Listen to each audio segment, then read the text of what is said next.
I heard that you have insights on a lot of things, yes, but also, first of all, with the NGCP deal, I'm guessing we're taking off from the latest news on that, being that Maharlika has invested 20% into Synergy, which holds 40% stake in NGCP. So in a way, you could see it as taking back partial control of the national grid operator, right? So generally good on the surface of it. What do you think? Well, maybe this is just a baby step towards cleaning up our house because we should not be against investment by any country as so long as it doesn't directly threaten our national security and as long as it's quality investments, right? This is a position that any mature country should take. I mean, this was a position that former Prime Minister Mahathir also mentioned to me when he was visiting the Philippines back in 2019. So we have to be very clear. It's not like we're singling out countries and saying they shouldn't invest in our country at all. But critical infrastructure is something else, right? And in fact, there's a term called corrosive investment, meaning the kind of investments that undermine your national security or foundations of your economic security.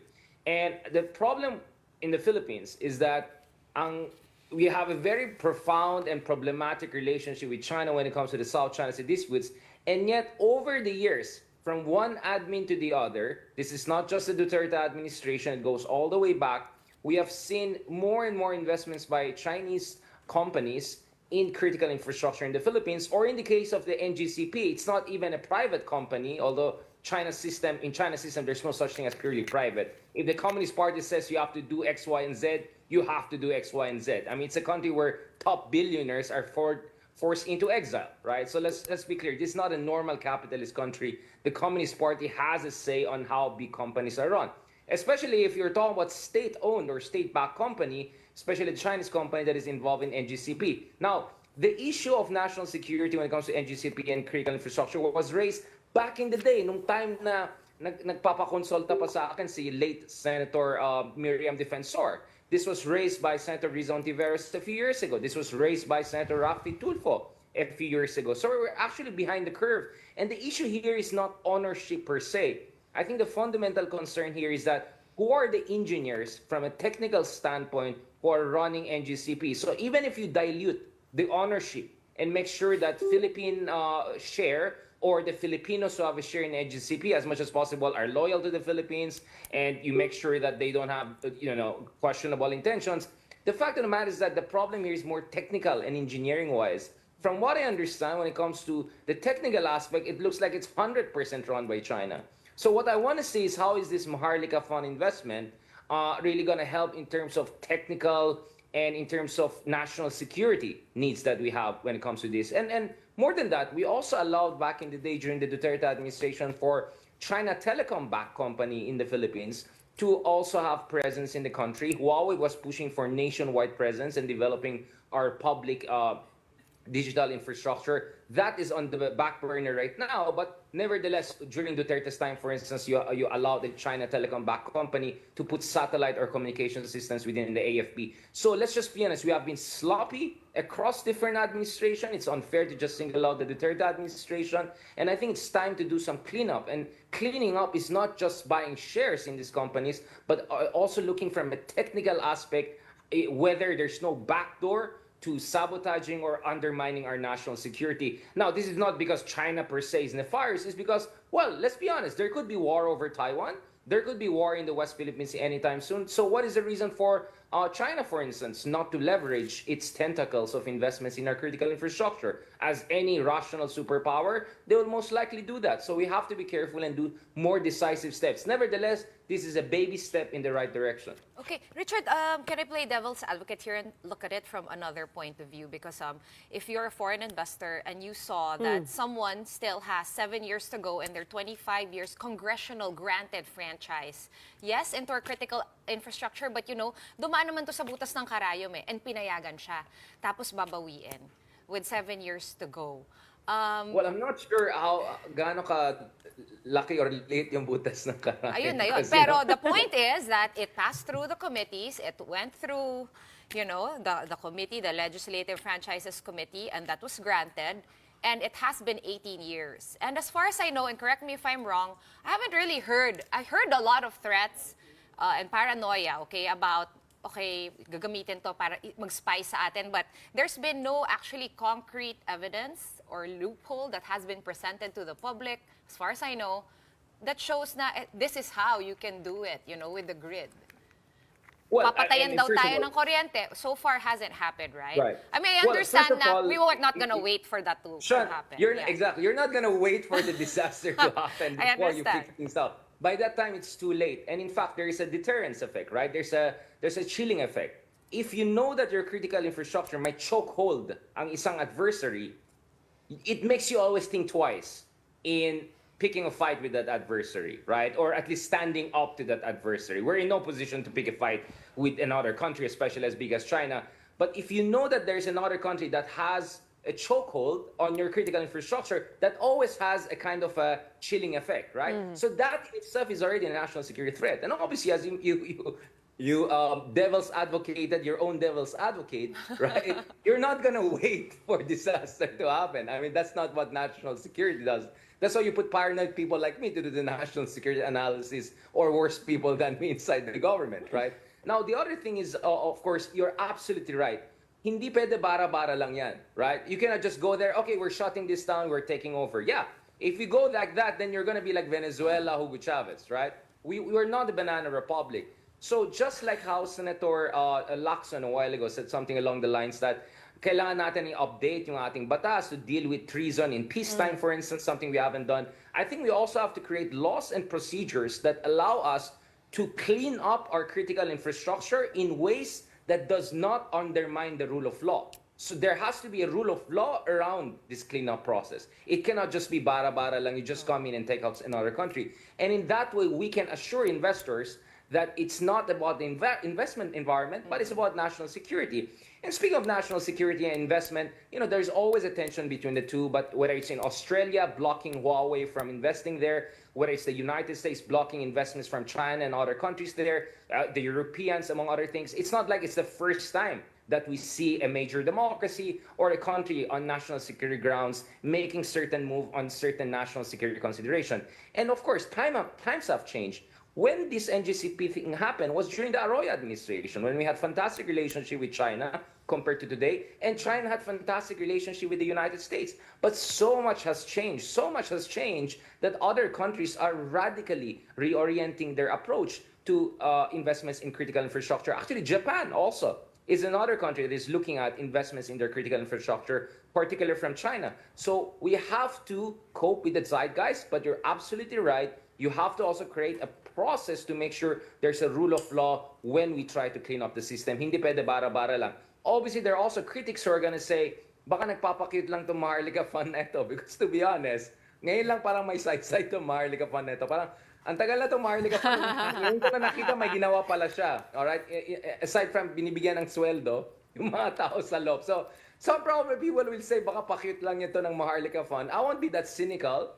But yes, I think Maharlika Fund could be a strategic investment fund that actually makes sure we de-risk. So actually, there's a term for that called de-risk. So de-risk means that you choose a few critical infrastructure or technologies, and then you put high fences on that, meaning high levels of protection. So it's not a blanket kicking out of investors from a country or investors in a particular sector, but a very targeted and surgical one. The Dutch, for instance, I was in Netherlands a few months ago. Of course, I was there to Marites on ICC, among other things. But there was a Chinese student there who helped me out with my metro from Hague to Amsterdam. And he told me that Chinese students, for instance, are now not allowed to enter certain laboratories in certain universities in Netherlands that have to do something with the developments of high-end semiconductors. Yung lithography, for instance. So what we're seeing all around the world right now is that ganong ka-level ang de-risking nangyari. Hindi lang sa critical infrastructure, even in critical sciences, research and development, in certain universities, people of Chinese citizens are not allowed to enter because they're national security grounds. So I'm not saying it's a great thing, but unfortunately we are in the world where we are, which is a Cold War between China and US, and we're a US treaty ally that also happens to have a territorial disputes with China. So yes, happy Chinese New Year. We love China. We love to have a great relationship with China. But we have to do it with eyes wide open and at the same time cleaning Richard, up our vulnerabilities. well, I think that's a much more mellow term, de-risking, compared to paranoia. over what's been happening, or if there are Chinese spies. Speaking of which, how would you describe the recent news of the PNP arresting an alleged spying on critical infrastructure?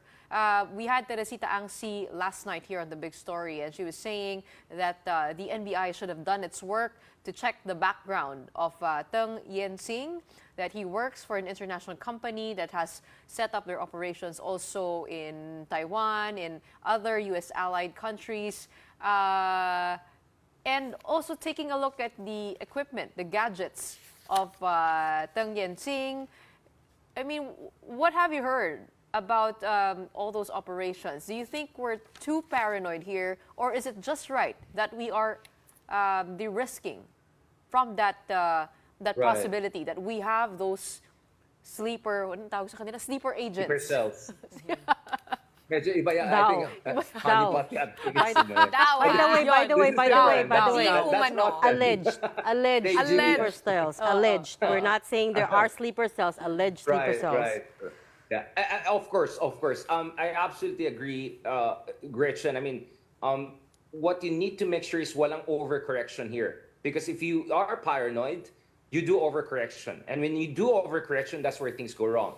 I think with civil society, Chinoy leaders, friends, a lot of them are worried that this overcorrection, unfortunately, may go with xenophobic sentiments that could also target our fellow Filipino citizens, right?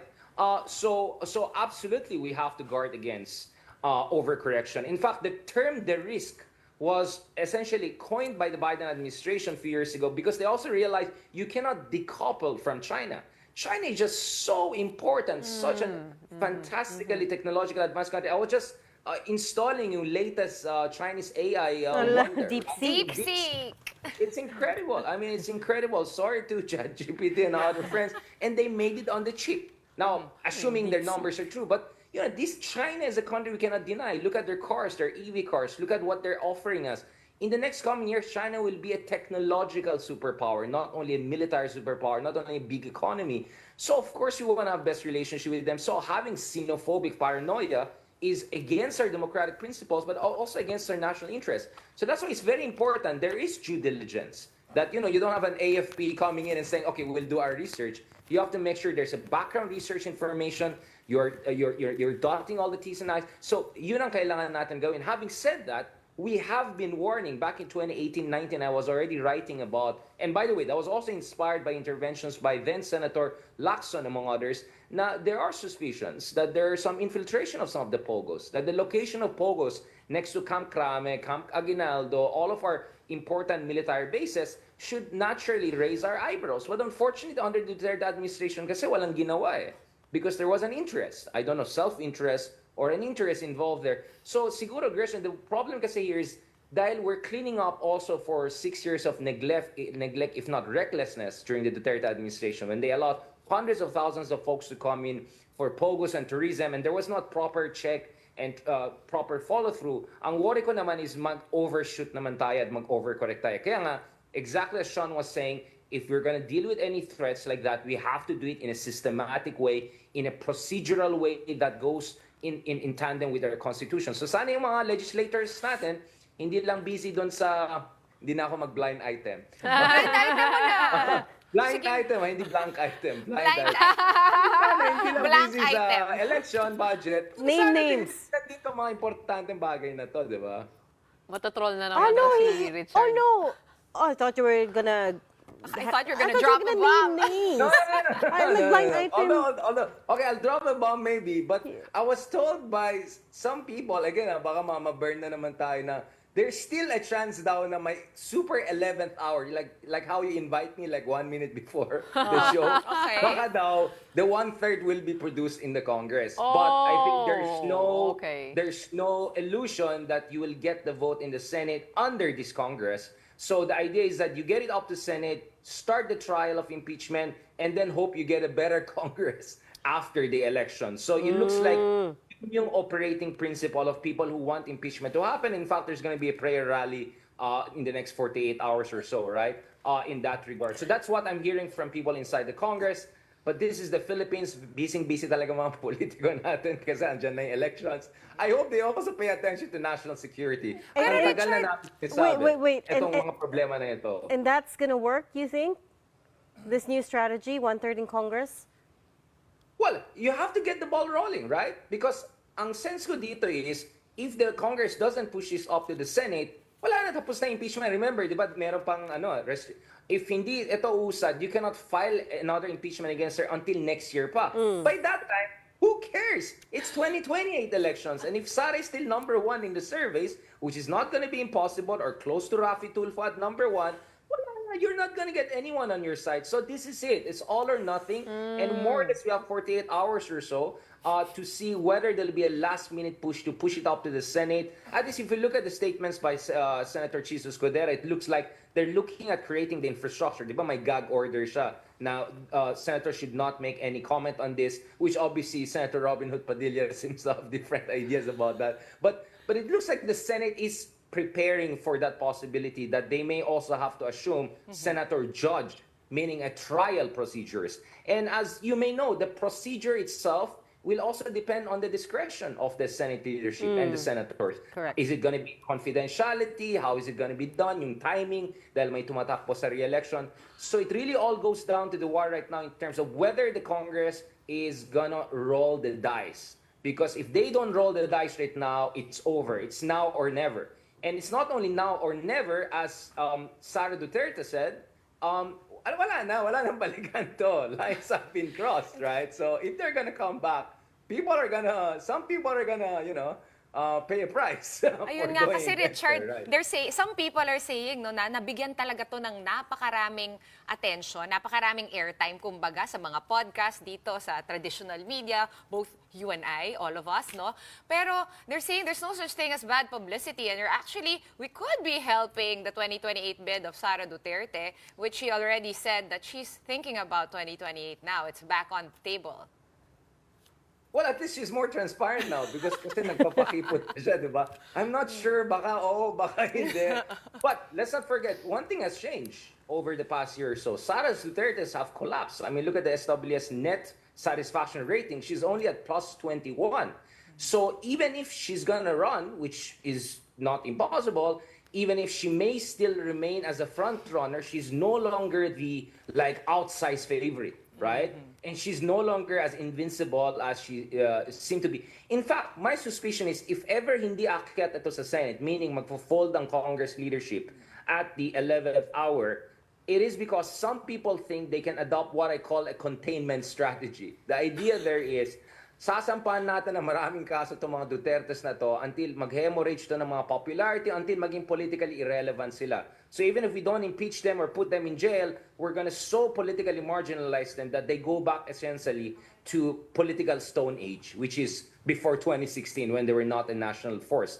But that kind of mindset, I think, is very risky because what if it doesn't work? And as Sean correctly said, yeah, I mean, we saw it with Trump, right? If you try to hit populists and it doesn't work, they're going to juice it out and come back with vengeance. I don't know if people are watching what's happening around the world. So that containment strategy, in my opinion, is very risky, if not foolish. Yeah. Well, if you're going to go for the king, you best make sure that you cut his Yeah, head I off, wanted to right? go That's how the Waldo saying Emerson, goes. but I didn't want to go brutal samurai. So. We have run out of time. I'm so sorry, but next time we'll bring you on, and this time we won't call you at the very, very last minute, literally. Thank you so much for your Last 2 minutes. last 2 minutes. Or white night. But thank At the you minute. for saving us. Thanks for your insights to Richard Heydarian, our resident geopolitical analyst.